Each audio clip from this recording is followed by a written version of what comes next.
Borewell वाला भूत। कहानी है पूना की। रश्मि और निखिल पति पत्नी थे। सॉफ्टवेयर कंपनी में जॉब करते थे और शहर से बाहर किराए के फ्लैट में रहते थे। ओहो, घंटों ट्रैवलिंग, ऊपर से फ्लैट का किराया। इसी तो अच्छा है पूना में ही कोई घर खरीद ले, अब तो सेविंग भी काफी है। रश्मि की बात मानकर निखिल ने घर खरीदने का फैसला किया और अपने दोस्त की मदद से सदानंद नाम के आदमी से मिला जो घर बेचना चाहता था। देखिए, प्रभात रोड पर ही बड़ा सा घर है। वैसे तो चाचा का है, पर चाचा निसंतान थे तो घर मुझे देकर गुजर गए। मैं यूएस शिफ्ट हो रहा हूँ तो बेच रहा हूँ। रश्मि और निखिल ने घर देखा तो उन्हें काफी पसंद आया। उन्होंने घर खरीद लिया और सदानंद यूएस चला गया। कुछ दिन बीत गए। रश्मि और निखिल नए घर में सेटल हो गए थे। उनका डेली रूटीन भी अच्छा चल रहा था। एक रात रश्मि और निखिल सो रहे थे कि अचानक एक आवाज से रश्मि जाग गई। आवाज काफी भयानक थी। सदानंद, मैं तुम्हें छोड़ूंगा नहीं। आवाज के प्रभाव में आकर रश्मि बिस्तर से उठी और चलते चलते एक कमरे के सामने आकर रुक गई। कमरे का ताला अपने आप टूट गया, दरवाजा भी अपने आप खुल गया और रश्मि कमरे में आई। कमरे के बीच में बड़ा सा बोरवेल था जिसमें से अजीब आवाजें आ रही थीं। अचानक रश्मि की पीठ पर किसी ने हाथ रखा। रश्मि ने पीछे देखा तो निखिल खड़ा था।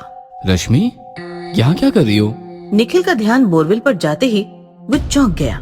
सदानंद ने हमें बताया क्यों नहीं किस कमरे में बोरवेल है? हमने भी ये कमरा कभी ठीक से नहीं देखा। रश्मि नॉर्मल होकर बात करने लगी। बोरवेल है तो अच्छी बात है, पानी की झंझट ही खत्म हो गई फिर तो। दूसरे दिन रश्मि निखिल के साथ जॉब पर तो गई, पर उसका रवैया ही बदल चुका था। लंच ब्रेक में किसी को बताए बिना वो चुपचाप घर लौट आई और बोरवेल के सामने आकर खड़ी हो गई। मुझे बाहर निकालो। रश्मि ने बोरवेल का स्विच ऑन किया और गार्डन में आकर बोरवेल का पानी पेड़ पौधों को देने लगी। पानी से सारे कॉलोनी में दुर्गंध फैल गई। लोग नाक मुंह बंद करके घरों से बाहर निकले तो दुर्गंध बढ़ गई। लोगों ने नोटिस किया कि रश्मि दुर्गंध वाले पानी से गार्डन भिगो रही है। लोग चिल्लाते हुए रश्मि की तरफ भागे। अरे ये पानी सड़ चुका है, रुक जाओ। लोगों की बात सुनकर रश्मि जोर जोर से हंसने लगी और पानी की धार से उसने लोगों को भिगोना शुरू किया। दुर्गंध वाला पानी शरीर पर गिरते ही लोग भाग गए। शाम होते ही निखिल घर आया तो उसने देखा गार्डन के सारे पेड़ पौधे सूख चुके थे। निखिल गुस्सा हो गया और अंदर किचन में आया तो रश्मि खाना बना रही थी। क्या जरूरत थी कॉलोनी के लोगों के साथ बदतमीजी करने की? पागल कह रहे हैं तुम्हें? क्या जरूरत थी बोरवेल शुरू करने की? खाना बन गया है, मुंह हाथ धो लो। रश्मि की आवाज अजीब थी, मानो कोई पुरुष बात कर रहा हो। क्या हो गया है रश्मि? दोपहर में ऑफिस से भाग कर आ गई। मेरी तबीयत ठीक नहीं थी। क्या हो गया है तुम्हारी तबीयत को? क्यों ऐसे बिहेव कर रही हो? गहरी रात हो चुकी थी। निखिल सो रहा था। अचानक एक भयानक आवाज से उसकी नींद खुली। सदानंद, मैं आ गया हूँ। निखिल डर गया। उसने देखा तो बिस्तर पर रश्मि नहीं थी। अचानक उसकी नजर सीलिंग पर पड़ी तो उसकी आंखें फटी की फटी रह गई। रश्मि ऊपर लटकी हुई भयानक भूत बन चुकी थी। जोर जोर से चिल्ला रही थी।